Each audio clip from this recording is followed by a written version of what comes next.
Iran tegaskan pengelolaan Selat Hormuz secara bilateral bersama Oman tanpa melibatkan Amerika Serikat.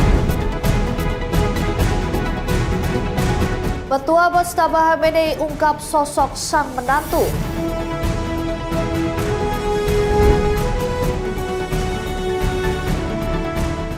Ukraina terseret perang Iran.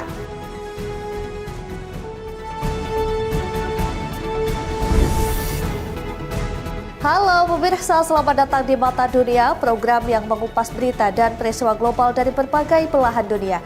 Bersama saya Ajeng Tira, berikut berita selengkapnya.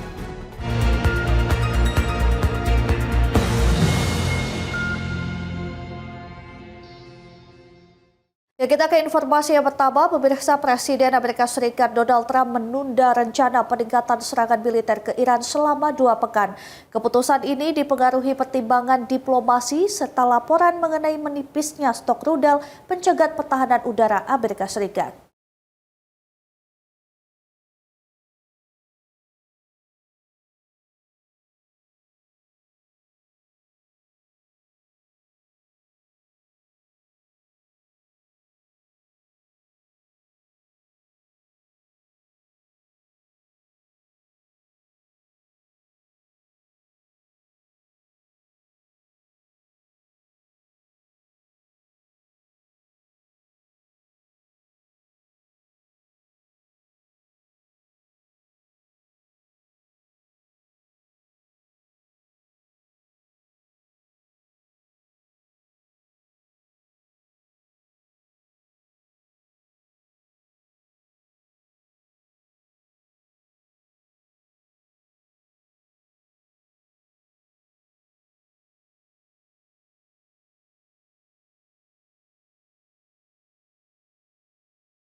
Ya, informasi selanjutnya, Iran menyatakan akan menghentikan serangan militer selama Amerika Serikat tidak kembali melancarkan serangan udara.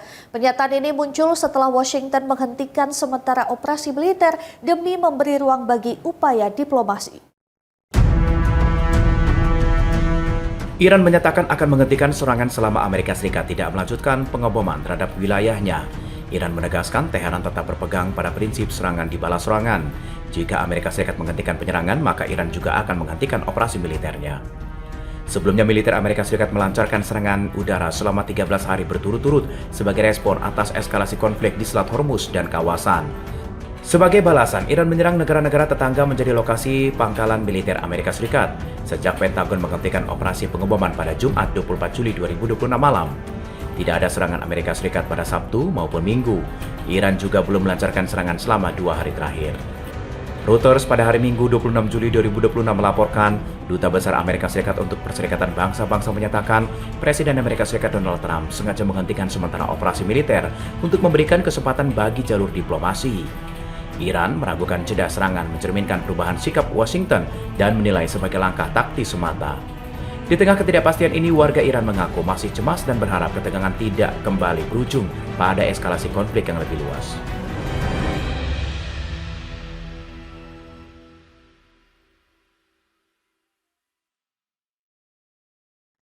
Ya, pemirsa, Iran menegaskan pembahasan mengenai pengelolaan Selat Hormuz dilakukan secara bilateral bersama Oman tanpa melibatkan Amerika Serikat. Teheran menyebut pembahasan mencapai kemajuan merumuskan mekanisme pelayaran yang aman di jalur strategis tersebut.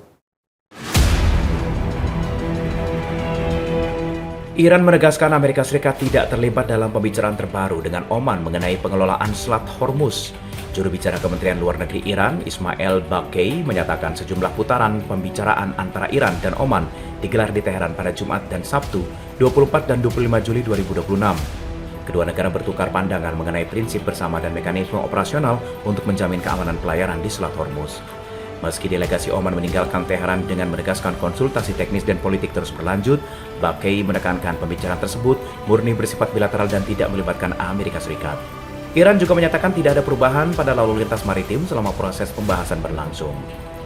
Selat Hormuz masih menjadi titik ketegangan menyusul konflik antara Iran dan juga Amerika Serikat, memicu tuntutan agar kebebasan navigasi di jalur tersebut tetap terjaga. Di tengah upaya diplomasi, Amerika Serikat menunda serangan militer terhadap Iran. Teheran bersikeras pengelolaan Selat Hormuz merupakan kewenangan yang diatur bersama dengan negara-negara kawasan.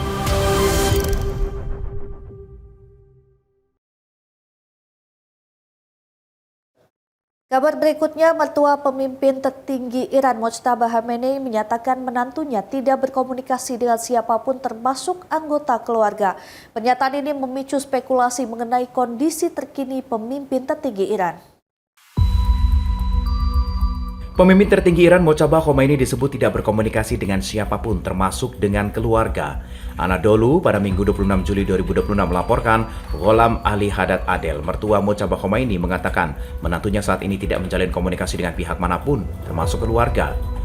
Haddad Adel tidak menjelaskan alasan dibalik keputusan Mojtaba membatasi komunikasi. Ia menyebut Mojtaba memiliki banyak kemiripan dengan ayahnya, Ali Khomeini, dan mengaku hanya berharap menantu berada dalam kondisi sehat. Sejak ditunjuk sebagai pemimpin tertinggi Iran menggantikan Ali Khomeini, Mojtaba belum pernah muncul di hadapan publik. Mojtaba terpilih menggantikan ayahnya Ali Khomeini yang meninggal dunia dalam serangan udara Amerika Serikat dan Israel pada 28 Februari 2026 setelah memimpin Iran selama hampir 36 tahun. Pernyataan resmi kepada masyarakat Iran serta hubungan dengan Amerika Serikat dan Israel selama ini disampaikan melalui pesan tertulis yang dibacakan televisi nasional. Mojtaba disebut-sebut mengalami gangguan kesehatan akibat serangan pada akhir Februari 2026, meski belum ada konfirmasi dari pemerintah Iran. Perkembangan ini terjadi saat ketegangan berlangsung antara Iran dan juga Amerika Serikat setelah gencatan senjata sebelumnya disepakati dinyatakan berakhir.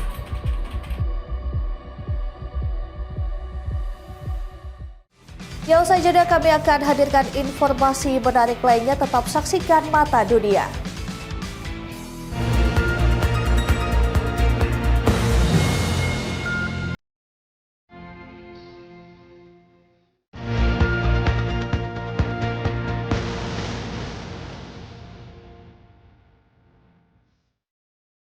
Terima kasih Anda masih bersama kami. Pemirsa, Arab Saudi mengandalkan satu jalur utama untuk menyalurkan ekspor minyaknya setelah konflik di Timur Tengah mengganggu akses melalui Selat Hormuz dan Bab el-Mandeb.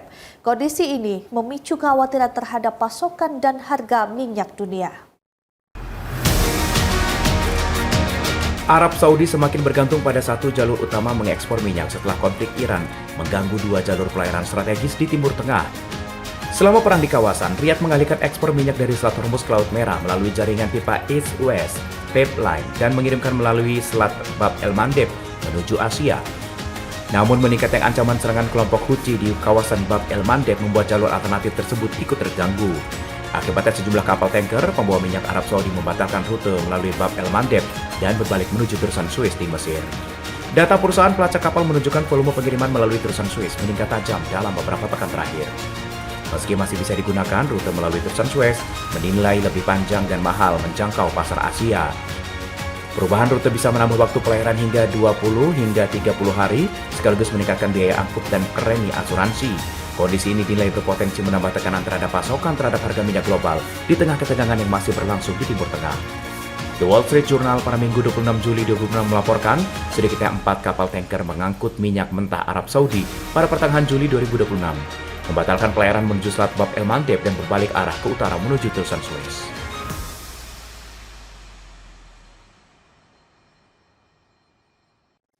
Ya, kabar selanjutnya, Perdana Menteri Israel Benjamin Netanyahu mengecam wali kota New York Zohran Mamdani atas seruan penangkapannya jika berkunjung ke kota New York. Netanyahu menuduh Mamdani menghasut kebencian dan memecah belah masyarakat. My administration has reviewed every avenue available under applicable law. Perdana Menteri Israel Benjamin Netanyahu pada Minggu 26 Juli 2026 menanggapi seruan penangkapan wali kota New York Zohran Mamdani. Dalam wawancara dengan media Amerika Serikat, program Sunday Morning Futures di saluran Fox News, Benjamin Netanyahu menyebut pernyataan Zohran Mamdani sebagai bentuk ujaran kebencian. Netanyahu mengkritik Mamdani yang menyebutnya sebagai penjahat perang, serta mendesak pemerintah Amerika Serikat menindaklanjuti surat perintah penangkapan dari Mahkamah Pidana Internasional atau ICC. Netanyahu juga mengingatkan pidato Mamdani dengan insiden penusukan terhadap seorang pria Yahudi di Manhattan, meski pihak kepolisian masih menyelidiki motif pelaku.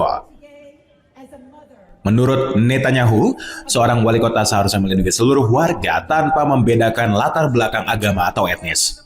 Juru bicara Mamdani menegaskan pemerintah kota tetap berkomitmen memerangi antisemitisme dan menjamin keamanan seluruh warga Yahudi di New York. Sebelumnya, Mamdani mengaku sempat membahas kemungkinan penangkapan Netanyahu dengan Departemen Hukum Kota. Namun hasil kajian menyatakan pemerintah kota New York tidak memiliki kewenangan hukum untuk melakukan penangkapan tersebut.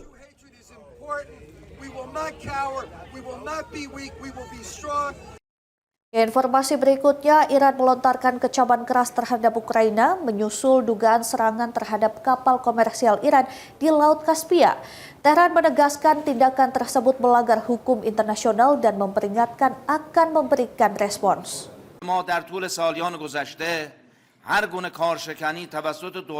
Juru bicara Kementerian Luar Negeri Iran, Esmail Bakai, menyebut tindakan Ukraina sebagai petualangan berbahaya bisa memicu dampak lebih luas. Bakai mengibaratkan sikap Presiden Ukraina Volodymyr Zelensky dengan perilaku kaum anarkis menjelang Perang Dunia Pertama. Pernyataan ini muncul setelah Iran menuduh Ukraina menyerang kapal komersial di Laut Kaspia, menyebabkan satu pelaut tewas dan satu lain terluka. Di sisi lain, Ukraina menyatakan kapal-kapal tersebut diduga mengangkut muatan militer antara Iran dan juga Rusia untuk menghindari sanksi internasional. Iran menegaskan tidak terlibat dalam perang Rusia dan Ukraina, serta menyebut tindakan Kiev tidak sah dan bertentangan dengan piagam Perserikatan Bangsa-Bangsa. Dalam kesempatan yang sama, Bakai juga menegaskan saat ini tidak ada perundingan yang berlangsung antara Iran dan juga Amerika Serikat. Beralih ke kabar lainnya, pemirsa, Presiden FIFA Gianni Infantino mengecam para pengkritik penyelenggaraan Piala Dunia 2026. Melalui pernyataan di media sosial, Infantino menilai kritik berlebihan menutupi dampak positif turnamen yang diklaim menyatukan jutaan orang di seluruh dunia. Chill, relax, we work on everything, we try to solve everything. Presiden Federasi Sepak Bola Gianni Infantino melontarkan kecaman terhadap para pengkritik penyelenggaraan Piala Dunia 2026. Melalui pernyataan panjang di media sosial pribadi serta kanal resmi FIFA setelah turnamen berakhir, Infantino membela penyelenggaraan Piala Dunia 2026. Behind the scenes, we are trying to understand, and there are things we can know, things we cannot know, things we are told, things we are not told, and we always try to make the situation as positive as possible and to find solutions. Gianni Infantino menyebut banyak pihak terlalu larut dalam kebencian dan penyebaran rumor palsu hingga mengabaikan suasana kebersamaan tercipta selama Piala Dunia 2026. Ia menegaskan FIFA berfokus menyelenggarakan turnamen terbaik bagi penggemar sepak bola di seluruh dunia. Infantino mengklaim Piala Dunia 2026 berlangsung aman dengan dihadiri sekitar 7 juta penonton dari lebih dari 200 negara. Ia juga menyampaikan apresiasi kepada pemerintah Amerika Serikat, Kanada, dan Meksiko, serta aparat keamanan dan relawan yang mendukung penyelenggaraan turnamen. Menanggapi kritik mengenai pembatasan visa dan keputusan disiplin FIFA, Infantino menegaskan hanya sebagian kecil pihak yang mengalami kendala masuk ke Amerika Serikat, sementara jutaan orang berhasil menghadiri ajang tersebut. Menurutnya, keputusan wasit maupun komite disiplin yang menuai perdebatan merupakan hal yang wajar dalam dunia sepak bola. Di akhir pernyataannya, Infantino mengajak para pengkritik melihat nilai persatuan di bawah sepak bola dan berharap olahraga mampu melampaui segala bentuk kebencian. Ya pemirsa, jangan kemana-mana, kami akan kembali usai jeda dengan informasi berita lainnya. Tetaplah bersama kami.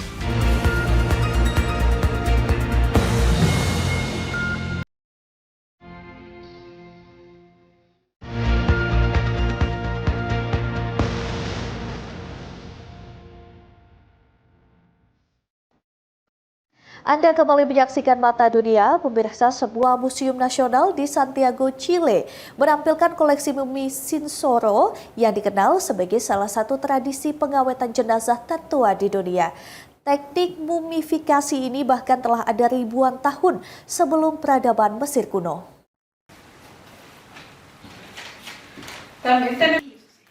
Museum Nasional Sejarah Alam Chile menyimpan beragam mumi dan artefak budaya Chinchorro yang berasal dari pesisir gurun Atacama. Antropolog fisik Veronica Silva Pinto menjelaskan masyarakat Chinchorro hidup sekitar 7.500 hingga 3.500 tahun lalu sebagai pemburu, nelayan, dan pengumpul hasil laut. Menurutnya, teknik mumifikasi Chinchorro merupakan salah satu yang paling awal dan paling rumit dalam sejarah manusia. Bahkan muncul sekitar 3.000 tahun lebih dulu dibandingkan tradisi mumifikasi Mesir kuno. Berbeda dengan Mesir, proses pengawetan jenazah ini tidak hanya dilakukan untuk kaum elit, melainkan juga bagi laki-laki, perempuan, anak-anak, hingga bayi. Para peneliti meyakini mumifikasi bukan sekedar upaya menjaga jasad, tetapi juga menjadi bagian dari proses berduka yang dilakukan secara bersama oleh seluruh komunitas. Pada tahun 2021, situs permukiman dan mumi buatan Chinchorro di wilayah Arica dan Parinacota resmi ditetapkan sebagai situs warisan dunia UNESCO atas nilai sejarahnya yang luar biasa. Ya, pemirsa, tembok pelabuhan di kota Cotonou, Benin berubah menjadi galeri seni terbuka berkat kehadiran mural grafiti terpanjang di Afrika. Karya ini menampilkan sejarah, budaya, dan kerukunan beragama yang menjadi identitas negara tersebut.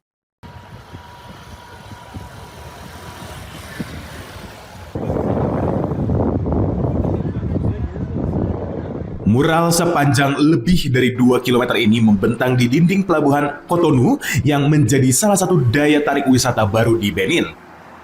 Lebih dari 50 seniman lokal dan internasional berkolaborasi mengubah tembok pelabuhan menjadi museum terbuka sejak tahun 2021.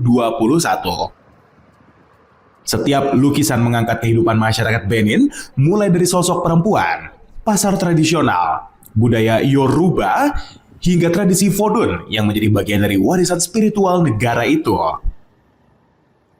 Pengelola wisata setempat menyebut mural ini juga menggambarkan kerukunan umat beragama di Benin, di mana pemeluk Islam, Kristen, dan Vodun hidup berdampingan secara damai. Pandu wisata menjelaskan, sebagian mural menampilkan makna gendang bicara dalam kepercayaan Vodun, diyakini menjadi sarana komunikasi antara dunia manusia dan dunia roh. Proyek dimulai melalui festival Efet Graph terus diperluas dengan target menutup seluruh tembok pelabuhan Cotonou dan menjadikannya mural terpanjang di dunia.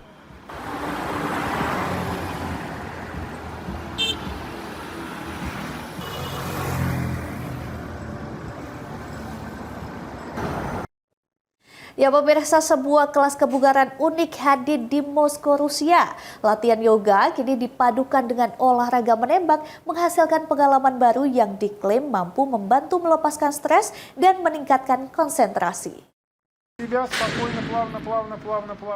Kelas latihan yoga kini dipadukan dengan olahraga menembak digelar di klub Kaliber Moskow dengan menggabungkan gerakan meditasi, peregangan, dan latihan menembak sasaran dalam satu sesi. Para peserta melakukan latihan keseimbangan, stabilitas, dan koordinasi tubuh sambil mengarahkan tembakan ke target. Instruktur Taras Pushka menjelaskan, menembak dapat menjadi sarana melepaskan ketegangan yang menumpuk. Sementara yoga membantu menegangkan pikiran dan tubuh. Salah satu peserta mengaku sempat merasa gugup saat memegang senjata. Namun perlahan berubah menjadi perasaan antusias dan puas setelah menyelesaikan latihannya. Peserta lain menilai perpaduan yoga dan menembak memberikan pengalaman baru untuk menemukan ketenangan di tengah suasana yang penuh adrenalin. Program ini meliputi pemanasan, latihan keseimbangan, hingga sesi menembak sasaran sebagai bagian dari rangkaian latihan.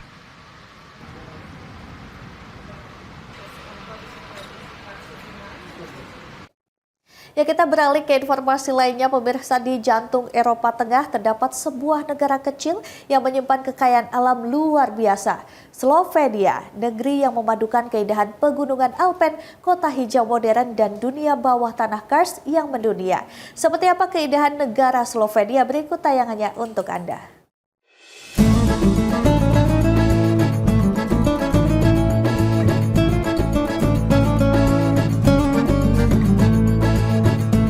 Selamat datang di Slovenia.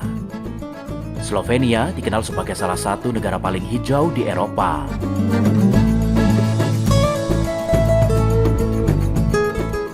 Letaknya strategis berada di pertemuan kawasan Alpen, Mediterania, dan Eropa Tengah. Kondisi geografis ini menjadikan Slovenia kaya akan pegunungan, sungai, hutan, dan lanskap karst yang unik.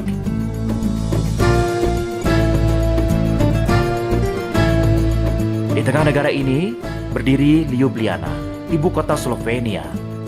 Sebuah kota yang tidak hanya menjadi pusat pemerintahan, tetapi juga pusat budaya, pendidikan, dan kehidupan sosial masyarakat.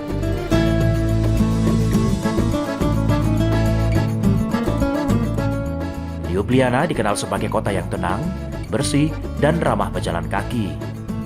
Sebagian besar warganya memilih berjalan kaki atau bersepeda, mencerminkan gaya hidup yang berkelanjutan.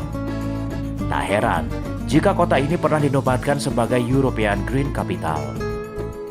Kehidupan masyarakat Ljubljana sangat dekat dengan ruang publik. Kafe, galeri seni, dan pasar tradisional hidup berdampingan dengan bangunan bersejarah peninggalan Romawi dan era Habsburg.